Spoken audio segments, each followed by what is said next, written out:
तो इस वीडियो में हम हिस्ट्री के बारे में समझेंगे। काफ़ी सारे लोग इसको पेड कोर्सेस बनाकर बेच रहे हैं, लेकिन गाइस इसमें क्वालिटी मैटर नहीं करती, ठीक है। क्वालिटी अगर देखेंगे तो आप सीख नहीं पाएंगे। तो इस वीडियो में जितने भी कॉम्पिटिटिव एग्ज़ाम होते हैं, अगर जो उसके अंदर इतिहास के बारे में आता है तो इसमें सारे क्वेश्चन डन हो जाएंगे, ठीक है। तो ready steady go let's go. पहला है इतिहास। अभी इतिहास है क्या? इतिहास को पहले हम संधि विच्छेद करते हैं। संधि विच्छेद करते हैं। इतिहास का अर्थ होता है इति प्लस हा प्लस आस। इति का मतलब होता है ऐसा, आस का मतलब होता है हुआ था, हुआ था, ठीक। जो घटित हो, जो घटित हुआ हो, तो वही इतिहास होता है, ठीक। और अब हम इसके और डिटेल में बात कर लेते हैं। हिस्ट्री है, इसके जनक किसको कहते हैं? जनक मतलब पिता किसको कहते हैं? इसके पिता कहते हैं हेरोडोटस। हेरोडोटस को हिस्ट्री के पिता कहते हैं, इतिहास के पिता कहते हैं। और ये जो जनक है, इनकी एक पुस्तक है, पुस्तक जिसका नाम है हिस्टोरिका। हिस्टोरिका, इसके अंदर बहुत सारी चीज़ें इन्होंने बताया है इतिहास के बारे में, ठीक है। और अब हम इसके विभाजन पे चलते हैं, क्लासिफिकेशन पे चलते हैं। तो इतिहास का विभाजन, इतिहास का विभाजन, इसको 3 भागों में बांटा गया है। पहला है प्री हिस्टोरिक,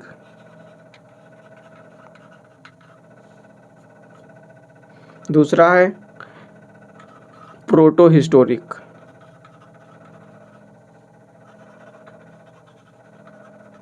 तीसरा है हिस्टोरिक। हिस्टोरिक, ठीक।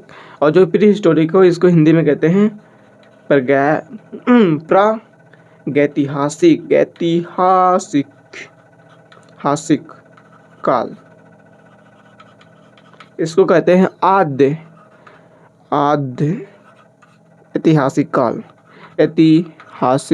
हासिक काल, ठीक। और इसको तो आप सभी को पता है, इतिहास कहते हैं ऐतिहासिक भी कह सकते हैं ऐतिहासिक, ठीक, डन। और अब हम इसके बारे में बातें कर लेते हैं। प्री हिस्टोरिक क्या होता है? प्री हिस्टोरिक उसको कहते हैं जिसका लिखित प्रमाण नहीं है, लिखित प्रमाण नहीं है, नो रिटन एविडेंस, ठीक। और प्रोटो हिस्टोरिक क्या होता है? प्रोटो हिस्टोरिक होता है इसका तो लिखित प्रमाण है, लिखित है बट इसको पढ़ा नहीं जा सका। जैसे पहले दूसरी लिपि चलती थी और अब हमारी तो देवनागरी है, हिंदी है, तो हिंदी क्या है? देवनागरी है। और वहाँ पे पहले ऐसे चलता था, स्टार बना दिए, जैसे स्टार नहीं लेकिन ऐसे ही कोई ऐसे कर दिए, ऐसे कर दिए, ऐसे कर दिए, ऐसे करके ऐसे कर दिए, ठीक। तो ये सब उनकी लिपि थी, तो इसको कोई भी अभी तक पढ़ा नहीं है। और फिर आता है हिस्टोरिक, मतलब इससे पता चलता है कि आजकल के जनरेशन में कितना इन सभी चीज़ों का आवश्यकता है।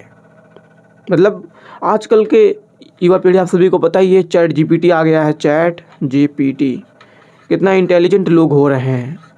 पहले इन सभी चीज़ों का कोई नॉलेज नहीं था।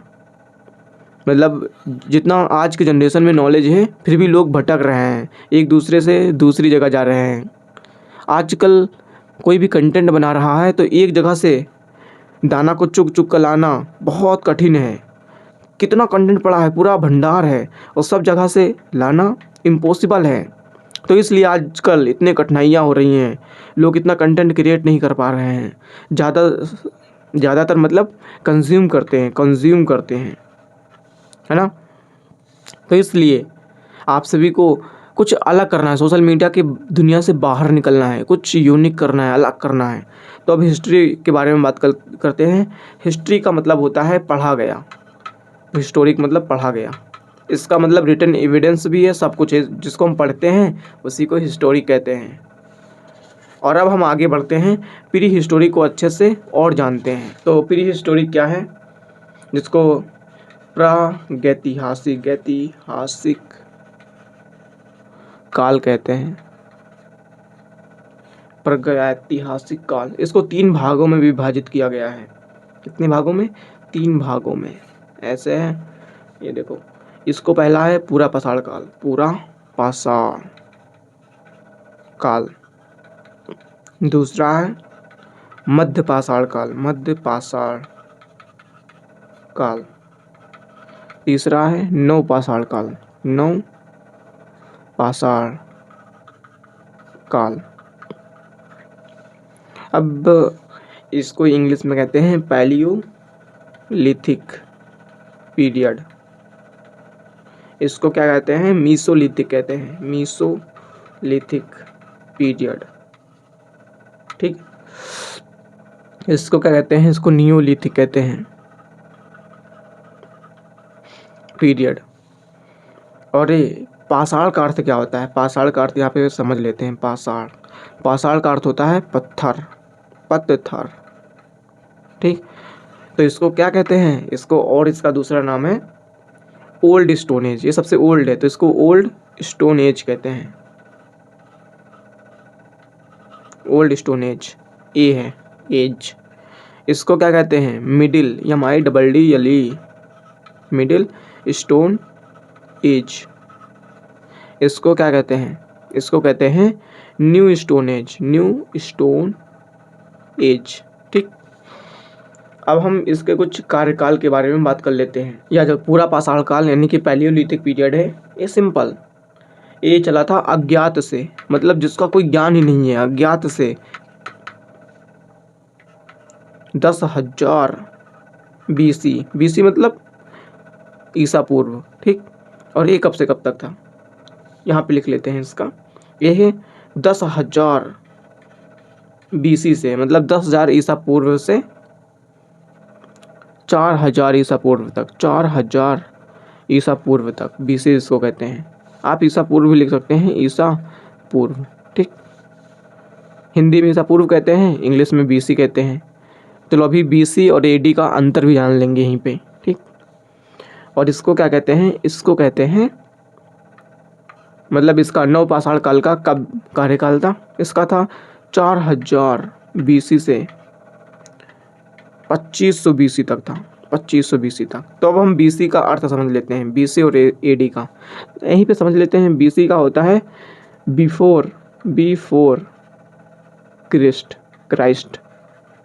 AD का होता है AD मतलब जो आजकल चल रहा है, जो 2026 चल रहा है, तो इसके आगे क्या लगाएंगे? AD लगाएंगे। ठीक, और AD का मतलब होता है एन्नो डोमिनी। ठीक, एन्नो डोमिनी। तो इसके अंदर क्या हुआ था? पूरा पाषाण काल में हुआ था आग की खोज। ऐसे आग बना लो, ठीक है, आग बना लो, ऐसे ऐसे फायर लगा दो, मतलब आग की खोज हुई थी। और फिर आते हैं इसके अंदर एंटर करते हैं। इसके अंदर क्या हुआ था? इसके अंदर आग के अंदर काफ़ी सारे लोग भूनते हैं पशु को। ठीक है, तो इसके अंदर पशुपालन हुआ था। और फिर अब इसके अंदर आते हैं। इसके अंदर क्या हुआ था?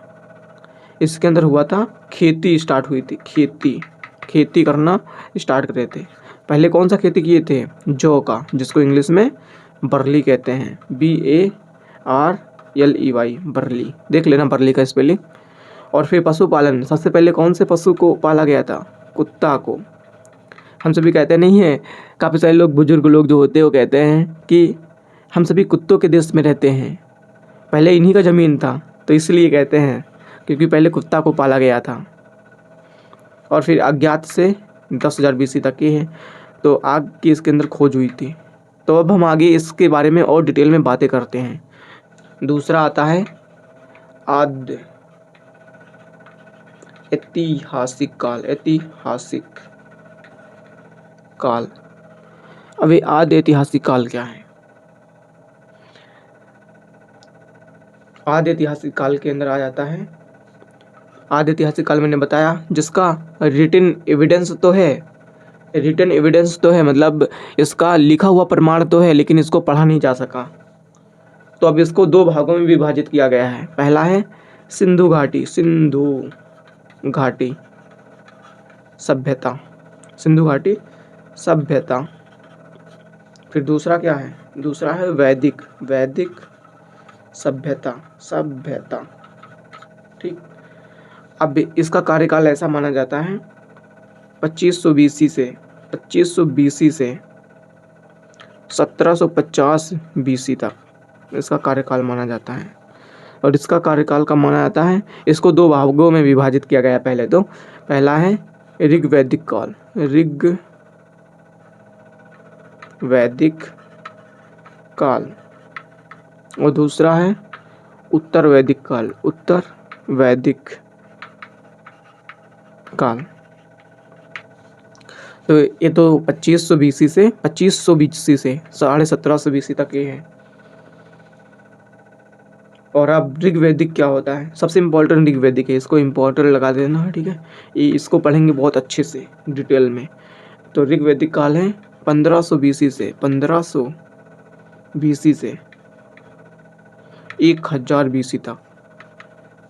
और उत्तर वैदिक कब से कब है? ये 1000 बीसी से 600 बीसी तक, 600 बीसी तक। ठीक, 1000 बीसी से 600 बीसी तक उत्तर वैदिक काल है। बाकी आप गूगल से सर्च कर सकते हैं कोई भी, लेकिन मैं जो भी लाता हूँ वो 100% प्रूव्ड होती है, तभी मैं इसको लेकर आता हूँ। और अब आता है तीसरा ऐतिहासिक काल, ऐतिहासिक काल। अब ऐतिहासिक काल क्या होता है? सिंपल, इसको भी 3 भागों में बांटा गया है। जिसका रिटन एविडेंस है, सब कुछ है, जिसको मैं पढ़ता हूँ, हम सभी पढ़ते हैं, वही है ऐतिहासिक काल। तो ऐतिहासिक काल पहला है प्राचीन, प्राचीन, प्राचीन ऐतिहासिक काल, काल। दूसरा है मध्यकालीन, मध्यकालीन ऐतिहासिक काल, ऐतिहासिक काल। तीसरा क्या है? तीसरा है आधुनिक काल, आधुनिक भारत, आधुनिक भारत भी कह सकते हैं, भारत। ठीक। अब इसका हम लिख लेते हैं कब से कब तक था। अब इसके अंदर एडी आएगा, ठीक है, एनो डोमनी। उसके अंदर बीसी आता था, ईसा पूर्व, और इसके अंदर ईस्वी आएगा, जिसको ईस्वी भी कहते हैं। इसको इंग्लिश में कहते हैं एंसेंट हिस्ट्री, इसको कहते हैं मेडिवल हिस्ट्री, इसको कहते हैं मॉडर्न हिस्ट्री। तो जो एंसेंट हिस्ट्री था वो शुरू से लेके 700 ईस्वी तक था, जिसको एडी भी कहते हैं। और जो मध्यकालीन ऐतिहासिक काल था, मेडिवल हिस्ट्री जिसको कहते हैं, वो था 700 से 1700 ईस्वी तक, 1700 ईस्वी तक था। और जो आधुनिक भारत वाला चल रहा है वो 1700 से लेके अब तक माना जाता है। तो ये तो बात की बात हो गई। अब चलो हम अच्छे से स्टार्टिंग से समझते हैं कि पूरा पाषाण काल क्या था, कैसे हुआ, सारी डिटेल अच्छे से समझेंगे। तो उससे पहले हम बात कर लेते हैं मानव विकास के बारे में, कि मानव का विकास कैसे हुआ। तो ये एक सिद्धांत है चार्ल्स डार्विन का, चार्ल्स डार्विन का। काफ़ी सारे कम्पिटेटिव एग्ज़ाम में ये जो चार्ल्स डार्विन है, इनका जीवन के बारे में पूछ लेते हैं। तो इनके जीवन काल था 1809 में ये जन्मे थे और 1882 में स्वर्गवास हो गए थे। ये कहाँ के थे Charles Darwin? Charles Darwin England के थे, इंग्लैंड। इनके पास एक बीगल जहाज़ था, बीगल जहाज। अब बीगल जहाज़ क्यों था इनके पास में? क्योंकि इससे ही ये रिसर्च करते थे। रिसर्च अलग अलग जगह पे जाते थे, रिसर्च कर पाते थे। पूछ लेते हैं कि ये कहाँ के वैज्ञानिक थे? कहाँ के वैज्ञानिक थे? इंग्लैंड के वैज्ञानिक थे। ठीक है। इनकी एक बुक थी, इनकी चार्ल्स डार्विन की। काफ़ी सारी इनकी बुक है, लेकिन इनकी कुछ इम्पोर्टेंट बुक है, जैसे कि origin of species, origin of species, species, जिसको 1859 में प्रकाशित किया था। और इनका एक है descent, descent, CENT, descent of man, 1871 में इसको प्रकाशित किया था।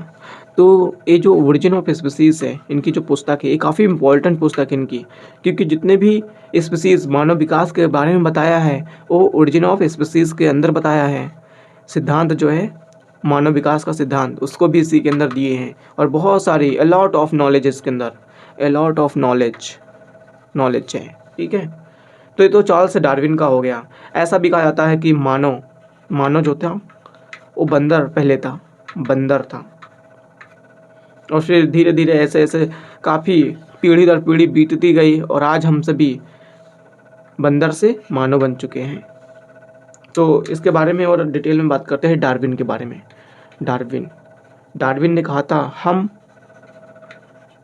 प्राइमेट के करीब हैं।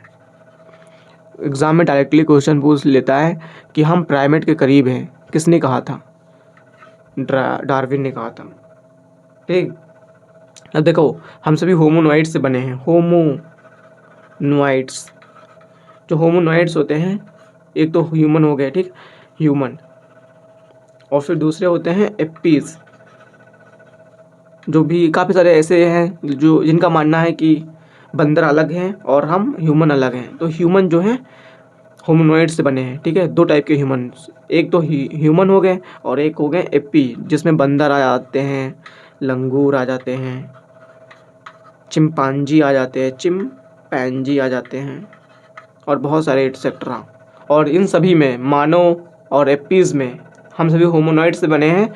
तो जो भी लोग हैं, मानव, बंदर, इन दोनों में से सबसे बुद्धिमान कौन है? इंटेलिजेंट कौन है? इंटेलिजेंट बुद्धिमान कौन है सबसे ज़्यादा? मानव सबसे बुद्धिमान है। क्यों? क्योंकि मानव की खोपड़ी का जो आयतन होता है वो सबसे अधिक होता है। मतलब शरीर के वजन से क्या अनुपात है, मतलब रेशियो सबसे बेहतर होता है।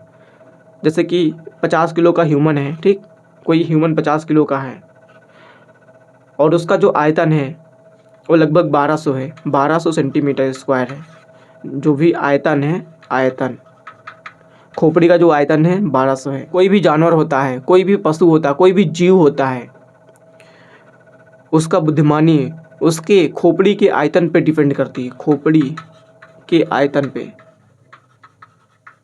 डिपेंड करता है। और ये जो खोपड़ी का आयतन होता है मानव का सबसे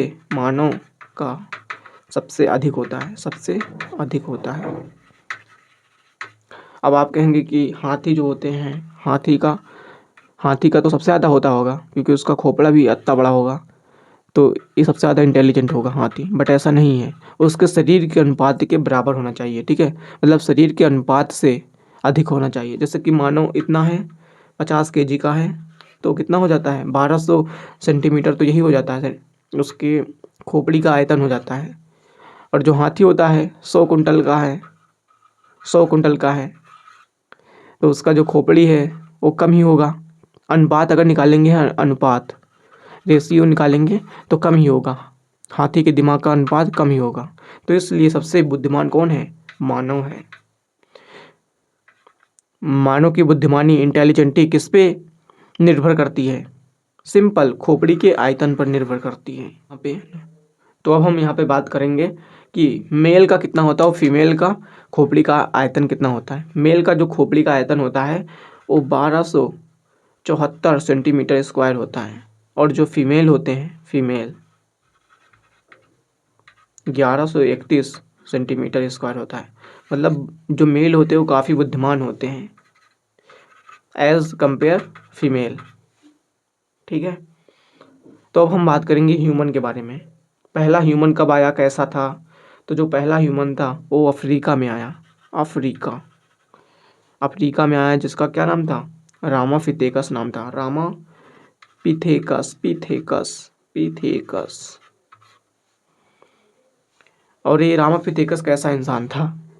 ये जो था ये आधा झुककर चलता था, आधा झुककर चलता था। और ये कैसा था? ये पहला ज्ञात व्यक्ति था। और आजकल क्या चलता है? आजकल हम सभी होमो सेपियंस है, जिसके बारे में आगे बात करेंगे। और यहीं पे आया था, एक और आया था जिसका नाम था ऑस्ट्रेलोपिथेकस। इसका क्या नाम था? ऑस्ट्रेलोपिथेकस नाम था। और यह जो ऑस्ट्रेलोपिथेकस था, यह पहला जो सीधा चला, मतलब पहला ऐसा ह्यूमन था जो सीधा चला। तो ऐसे क्वेश्चन आ जाते हैं एग्जाम में कि पहला जो कि आधा झुककर चलता था, कि आधा झुककर कौन चलता था? तो रामाफिथेकस चलता था। और फिर ये भी पूछ सकता है कि पहला ज्ञात व्यक्ति कौन था? तो पहला ज्ञात व्यक्ति कौन था? सिंपल, रामाफिथेकस था। ऐसा पूछ लेगा कि अफ्रीका में सबसे पहले कौन सा मानव आया था? रामाफिथेकस आया था। रामाफिथेकस कहाँ का रहने वाला था, मतलब कहाँ पे आया था? तो कहाँ पे आया था? अफ्रीका में आया था। और ऐसा भी पूछ लेगा कि पहला सीधा चलने वाला मानव कौन था? पहला सीधा चलने वाला ऑस्ट्रेलोपिथेकस था। तो सिंपल, बस ये ऐसे क्वेश्चन आएंगे। और अब हम अपने सबके जनरेशन के बारे में बात कर लेते हैं। पहला है, दूसरा है होमो सैपियंस। लाइट भयानक की चली गई, तो चलो ऐसे समझते हैं। ठीक, ऐसे। तो अब हम सभी अपने बारे में बात कर लेते हैं। हम सभी कौन हैं? हम सभी होमो सेपियंस हैं। और ये जो होमो सेपियंस होते हैं, ये पहले कहाँ पर आया था? होमो सेपियंस सिंपल, पामीर का पठार पर। कहाँ पर? पठार पर, जो कि कहाँ पड़ता है? तिब्बत में पड़ता है। तिब्बत में पड़ता है। तो यहाँ पे कौन आया था? पामीर के पठार पर होमो सेपियंस आए थे, पहला होमो सेपियंस। इसी को हम होमो सेपियंस को आधुनिक मानव कहते हैं। आधुनिक मानव। तो ऐसे ही सीधा क्वेश्चन पूछ लेगा कि होमो सेपियंस कहाँ पे आया था? पामीर के पठार पे। बस सिंपल, बस इसको कट करते हैं। अब आते हैं हम अपने प्री हिस्टोरिक टाइम पे। तो प्री हिस्टोरिक पे आते हैं, जिसको प्री हिस्टोरिक क्या था? सिंपल बात कर लेते हैं। प्री हिस्टोरिक जो था, मैंने आपको बताया हिस्ट्री को 3 भागों में विभाजित किया गया है। प्री हिस्टोरिक, ठीक, प्री हिस्टोरिक, और फिर प्रोटो हिस्टोरिक, और फिर हिस्टोरिक। तो अब हम पहले पढ़ेंगे प्री हिस्टोरिक के बारे में। प्री हिस्टोरिक को भी 3 भागों में बांटा गया है ना, पूरा पाषाण काल, मध्य पाषाण काल, नव पाषाण काल। तो प्री हिस्टोरिक को किसने विभाजित किया? एक थॉमसन करके था, थॉमसन। इसने इसको 3 भागों में विभाजित किया। पहला क्या है? पूरा पाषाण काल। तो पहले पूरा पाषाण काल पढ़ लेंगे।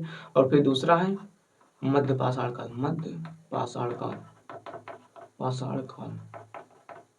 तीसरा है मध्य पाषाण काल, पूरा पाषाण काल, नव पाषाण काल। तो पहले हम पढ़ेंगे पूरा पाषाण काल। चलो स्टार्ट करते हैं। तो यह जो था पूरा पाषाण काल, इसके अन्य नाम जान लेते हैं। अन्य नाम मैंने पहले भी बताया है। अन्य नाम है, पहला तो इसको ओल्ड स्टोन एज कहते हैं। दूसरा इसका नाम है, दूसरा है पैलियोलिथिक। काफी सारे एग्जाम में पैलियोलिथिक भी पूछ लेता है। Palaeolithic period. मच्छर आ जाते हैं यहाँ पे। Palaeolithic period. ये तो इसके अन्य नाम हो गए, अन्य नाम।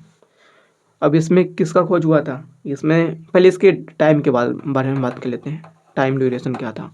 टाइम ड्यूरेशन था अज्ञात से, जिसका कोई जानता नहीं है कि कब से स्टार्ट हुआ। अज्ञात से 10,000 BC था। BC मतलब बिफोर क्रिस्ट,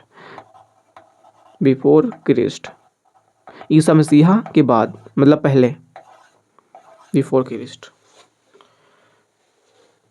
बाद नहीं, यहाँ पे मतलब बिफोर है, बिफोर का मतलब होता है पहले, ठीक है। तो ईसा मसीहा के जन्म के पहले का समय को हम क्या कहते हैं?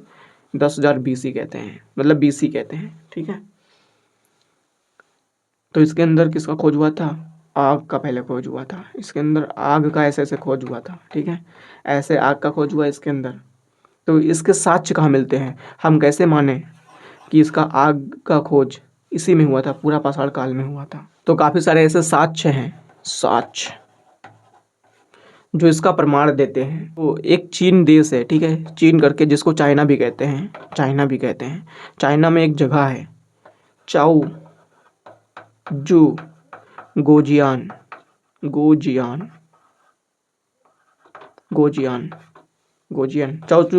चाउजू गोजियान, ठीक है। कितना अमेजिंग नाम है, चाउजू गोजियान, जो भी बोल लो, चाउजू गोजियान। तो ये चाउजू गोजियान में एक गुफा है। क्या है? गुफा। चाइना में एक चाउजू गोजियान गुफा है, और इसी गुफा से मुझे प्रमाण मिलता है कि आग की खोज पूरा पाषाण काल युग में ही हो गई थी। और इसके बारे में बात करते हैं, पूरा पाषाण काल के बारे में। इसके अंदर और क्या क्या हुआ? और इसके अंदर हुआ, जितने भी पहले के प्राणी थे, मतलब इसमें पूरा पाषाण काल में, पूरा पाषाण काल में जितने भी प्राणी थे वो खाना बदोश थे, मतलब खानों के लिए भटकते रहते थे, इधर से इधर जाना। जब भूख लगती थी, खाना नहीं मिलता था, तो इधर से उधर भग जाते थे, उधर से इधर भगाते थे। तो ये खाना बदोश थे, मतलब खाना को ढूंढते रहते थे। और इसी के अंदर, पूरा पाषाण काल युग के अंदर चित्रकारी शुरू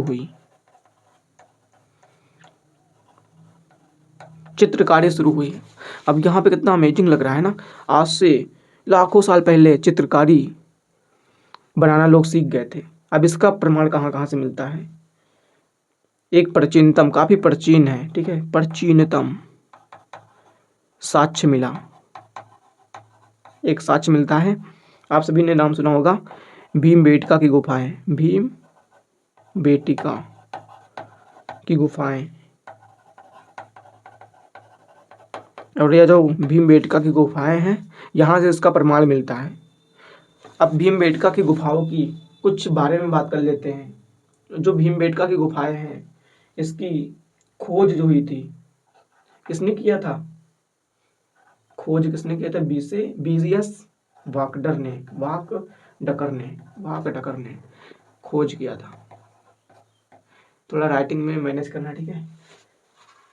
और यह जो है भीमबेटका की गुफाएं कहाँ पर है? रायसेन जिले में है, ठीक है, रायसेन जिले में है। ये कहाँ, रायसेन जिले कहाँ पड़ता है? मध्य प्रदेश में पड़ता है, MP, मध्य प्रदेश। और यह जो भीमबेटका की गुफाएं थी, यह जो था एक कैसा चित्र था? यह एक रॉक पेंटिंग था, मतलब पत्थर के बनाया गया था। आप स्क्रीन पर देख सकते हैं, पत्थरों के ऊपर इसका चित्र बनाया गया था, जिसका रंग कैसा था? पहला तो इसका लाल था, ठीक, देख सकते हैं, लाल था, हरा रंग से था, और ग्रीन मतलब हरा था, हरा तो था ही, इसके साथ ही साथ सफेद था, सफेद रंग आप स्क्रीन पर देख सकते हैं। तो रॉक पेंटिंग मतलब पत्थरों के ऊपर बनाया गया था। और इस पर कैसे पिक्चर बनी हुई थी? सिंपल, नृत्य करते हुए, नृत्य मतलब डांस करते हुए, शिकार करते हुए पेंटिंग है इस पर। मतलब पहले के कितने इंटेलिजेंट थे भाई। आजकल इतनी सारी चीज़ें अवेलेबल है, फिर भी लोग कंफ्यूज रहते हैं। और पहले के जनरेशन में कैसा होता था, कोई पत्ता हिलता था होगा, मतलब पत्ता हिलता होगा तो कैसा होता होगा, जब पत्ता हिलता होगा अरे ये तो जादू हो गया, ये कैसा हो गया, बहुत सारी अमेजिंग चीज़ें हुई होंगी जब इसकी खोज हुई होगी। और उस पर क्या किसका है, युद्ध का चित्र है, पशु का चित्र है, पक्षियों का चित्र है, ठीक, पशु पक्षियों का चित्र है, ऐसे पशु है, पशु का चित्र है, पक्षी का चित्र है। और यह जो गुफा है भीमबेटका की गुफा, यह कैसी गुफा है, यह जो है यह है महाभारत कालीन गुफाएं हैं, महाभारत कालीन गुफाएं हैं, कालीन गुफाएं हैं, ठीक है। और इसकी जब खोज किया था, खोज तो मैंने आप सभी को बताया, खोज किसने किया था, BS वाघडकर ने किया था। कब किया था, सिंपल 1957 में किया था, 57-58 में किया था, 1957-58 में। और यह जो भीमबेटका की गुफाएं हैं, इसको आगे नेक्स्ट पेज पे बात करते हैं। भीमबेटका की गुफाएं, भीमबेटका जो गुफाएं हैं इसको यूनेस्को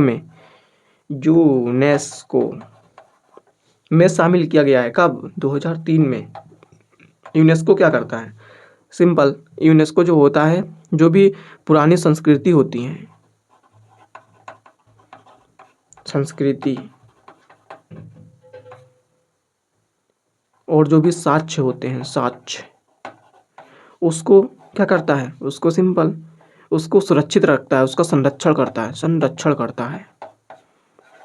तो भीमबेटका की गुफाओं को कब किया गया था, 2003 में शामिल किया गया था, किसमें, यूनेस्को में। तो पहले हमने क्या जाना, जो पूरा पाषाण काल था, पूरा पाषाण काल में क्या क्या हुआ। पहला तो आग की खोज हुई, इसके साक्ष्य कहाँ मिले, सिंपल चाइना के एक चाओजू गोजियान जगह था, वहाँ से इसका साक्ष्य मिला। फायर की खोज हुई, और इसके अंदर जो फायर की खोज हुई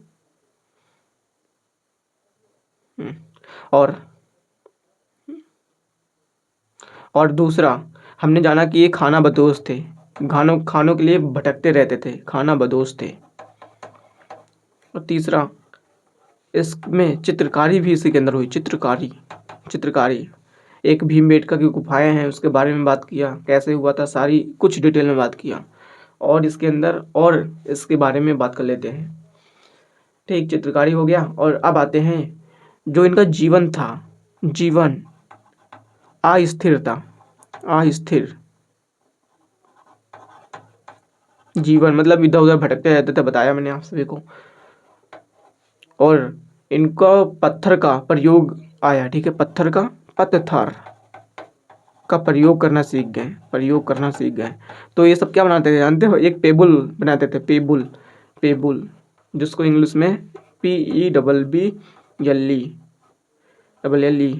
पेबल कहते हैं, BBLE ये देख लो, PEBBLE पेबल। तो ये क्या होता है, पेबल क्या होता है, पेबुल क्या होता है, सिंपल पेबुल ऐसा होता है,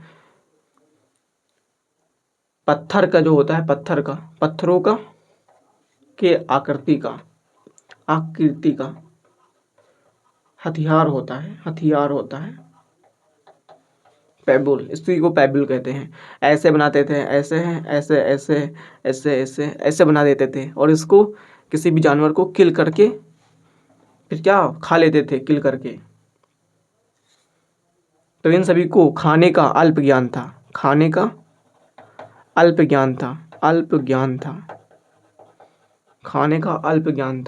इन सभी को खाने का अल्प ज्ञान था, शिकार का भी अल्प ज्ञान था, तो इसलिए ये सब शिकार का अल्प ज्ञान,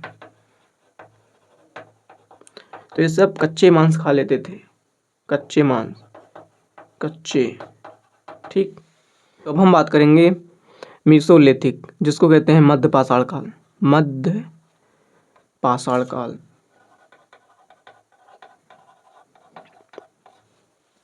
इसके अन्य नाम के बारे में बात कर लेते हैं। पहला है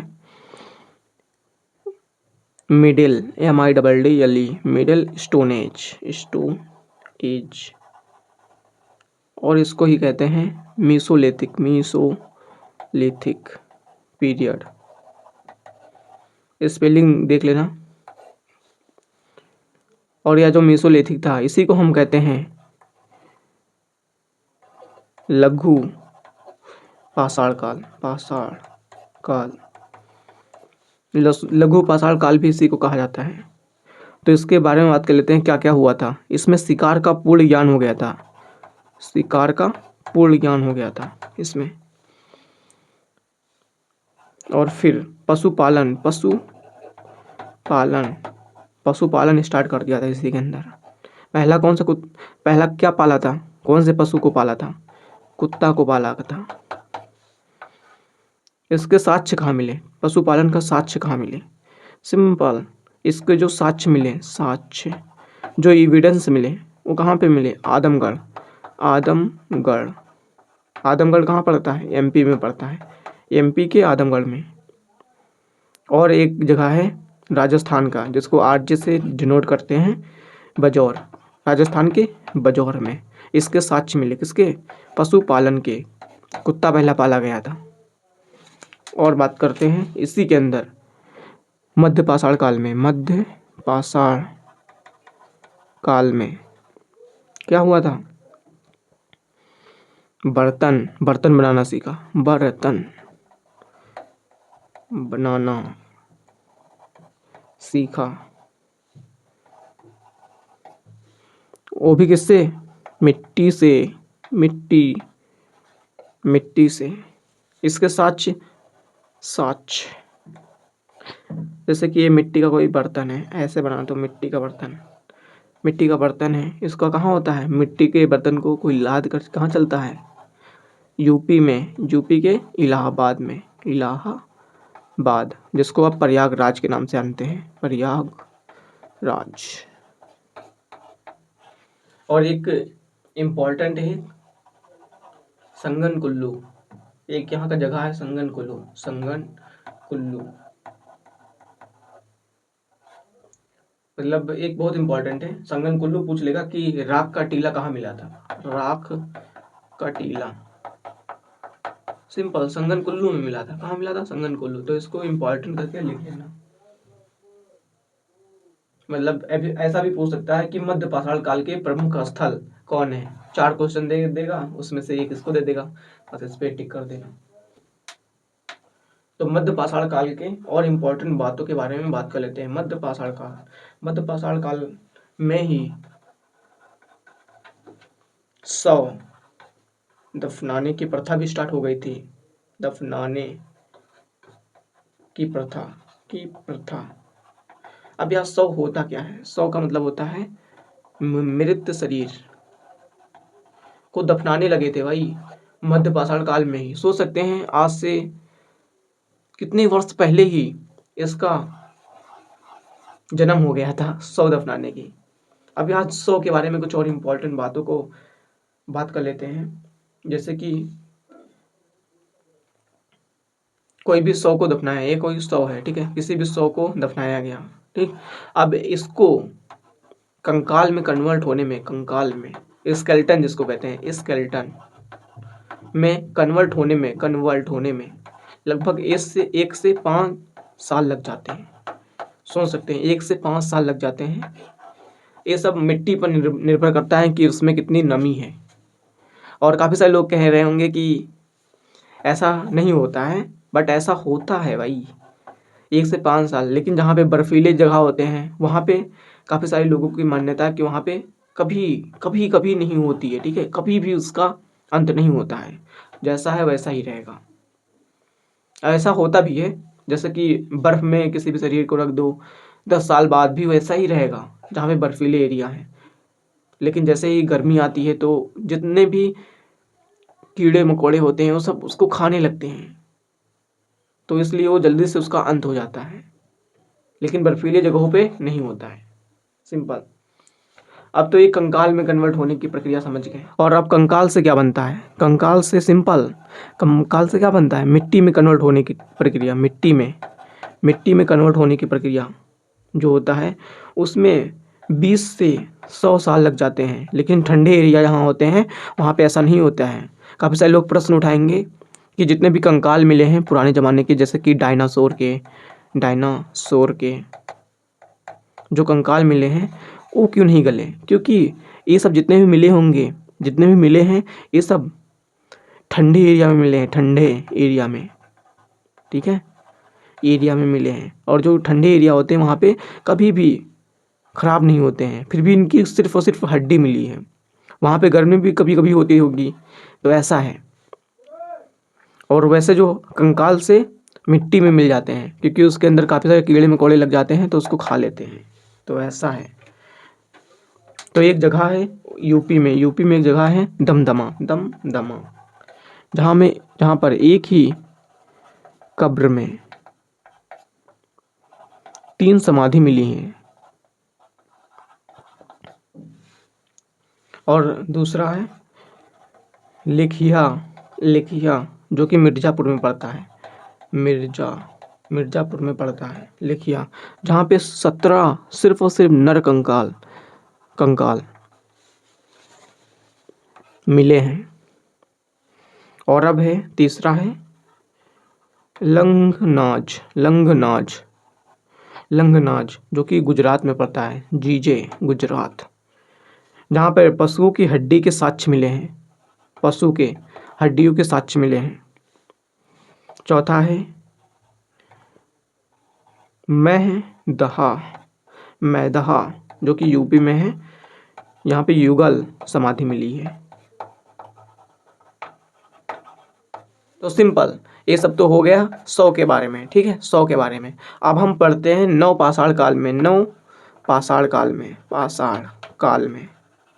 तीसरा नव पाषाण काल के बारे में। ये कब से कब तक था? 4000 BC से 1700, कितना, 1700 नहीं, 2500 BC तक। BC का मतलब बिफोर क्राइस्ट। और फिर इसके अन्य नाम के बारे में बात कर लेते हैं। अन्य नाम क्या थे? इसको न्यू स्टोन एज कहा जाता है, न्यू स्टोन एज। दूसरा इसका नाम है नियोलिथिक पीरियड। और इसी के अंदर कृषि स्टार्ट हुआ था, कृषि स्टार्ट हुआ था। इसके साक्ष्य कहाँ मिलते हैं? इसके साक्ष्य मिलते हैं मेहरगढ़, जो कि अब पाकिस्तान में पड़ता है, PAK में पड़ता है। और कहाँ पे मिला हुआ था? मेहरगढ़ में एक नदी है, बोलन नदी, वहाँ पे मिला हुआ था, ठीक है, बोलन नदी के किनारे मिला हुआ था। और अगर जो कभी कभी बात कर लेते हैं कि सबसे पुरानी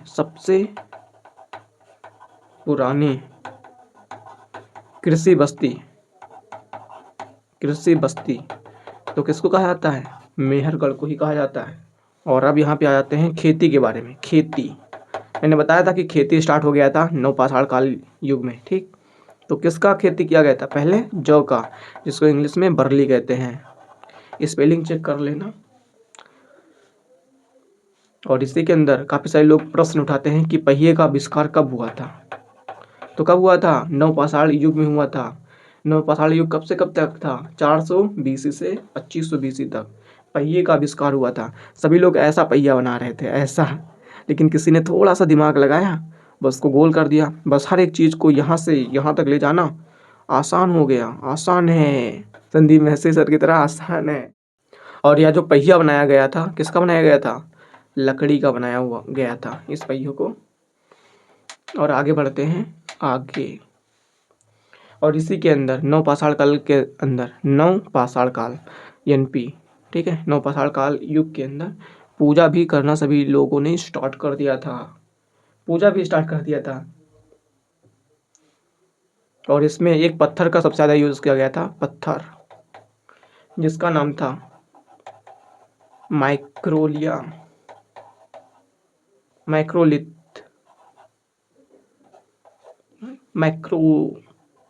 ठीक है, मैक्रोलिथ पत्थर का नाम था एक, जिसका सबसे ज़्यादा प्रयोग किया गया था। और इसी के अंदर सिल्थ, मतलब जिसको क्राफ्ट कहते हैं, कढ़ाई का प्रयोग किया गया था। अब इसके कुछ प्रमुख स्थल के बारे में बात कर लेते हैं। प्रमुख स्थल नेक्स्ट पेज पे बात करते हैं। प्रमुख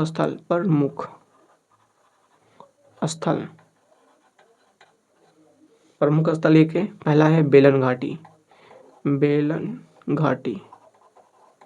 कहाँ पड़ती है? यूपी में पड़ती है। दूसरा है संगन कुल्लू कहाँ पे पड़ता है? कर्नाटक में, कर्नाटक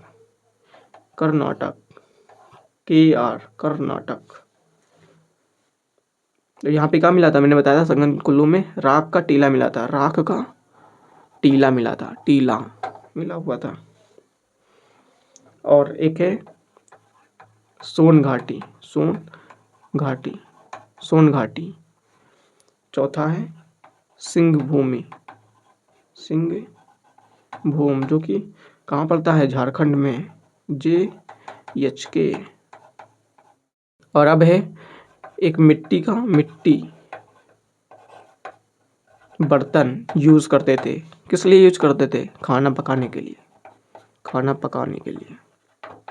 तो ये तो हो गया सिंपल प्रमुख स्थल 9 पाषाण काल के। और अब हम पढ़ते हैं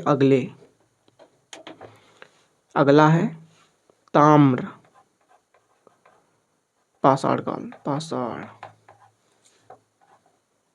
काल जिसको चालकोलिथिक THIC पीरियड भी कहते हैं, जिसको तांबे की खोज कैसे हुई? मानव द्वारा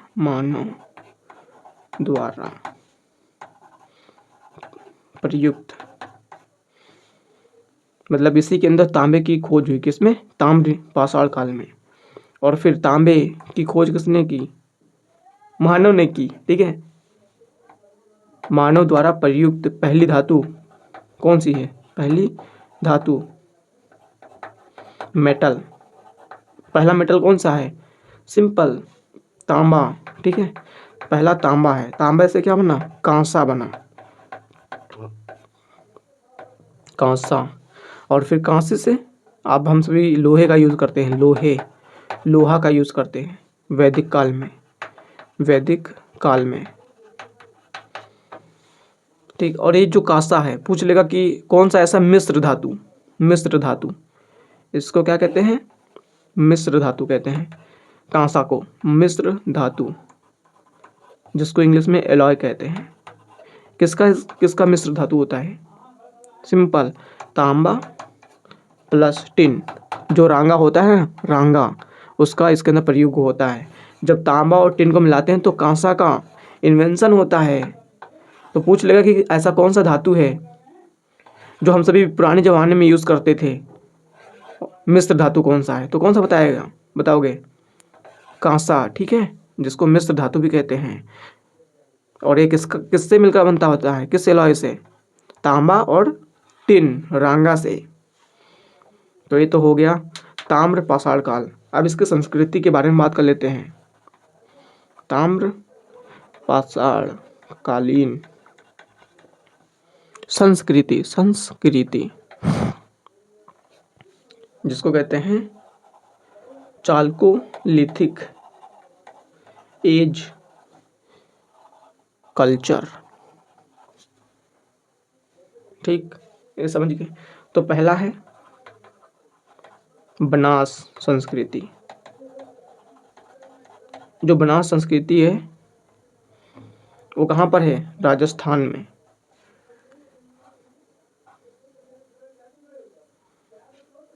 तामबत्ती कहते हैं इसको। और दूसरा है कायथा संस्कृति जो कि MP में है, मध्य प्रदेश में है। तीसरा है मालवा संस्कृति, कहाँ पर है? MP। एमपी में ये भी है, जो कि नौदा टोली कहाँ पर है, नौदा टोली स्थान पर है। चौथा है जोरवे संस्कृति, कहाँ पर है, महाराष्ट्र में है, महाराष्ट्र। ये कहाँ पर है, सिंपल, इनाम गांव, इनाम गांव, सोने गांव, सोने गांव, इनाम गांव, सोने गांव, ठीक। तो अगर जो क्वेश्चन आता है कि तांबे के बारे में कौन कौन से संस्कृति बताती है, तो तांबे के बारे में बनास संस्कृति बताती है, कायथा बताती है, मलवा बताती है, जोरवे बताती है, ठीक। और ऐसे पूछ लेगा कि जो तांबे के बारे में बनास संस्कृति है, ठीक है, बनास संस्कृति है, ये कहाँ पर है, तो कहाँ पर है, राजस्थान में, सिंपल। और ऐसा पूछ लेगा कि मालवा संस्कृति कहाँ पर है, मध्य प्रदेश में, नौदा टोली स्थान पर है। तो ये तो सिंपल सिंपल क्वेश्चंस हो गए हैं। तो यहीं पे तांबे का जितना भी इम्पोर्टेंट क्वेश्चन था सारा कंप्लीट होता है। अब हम बढ़ेंगे अपने सिंधु घाटी सभ्यता की तरफ।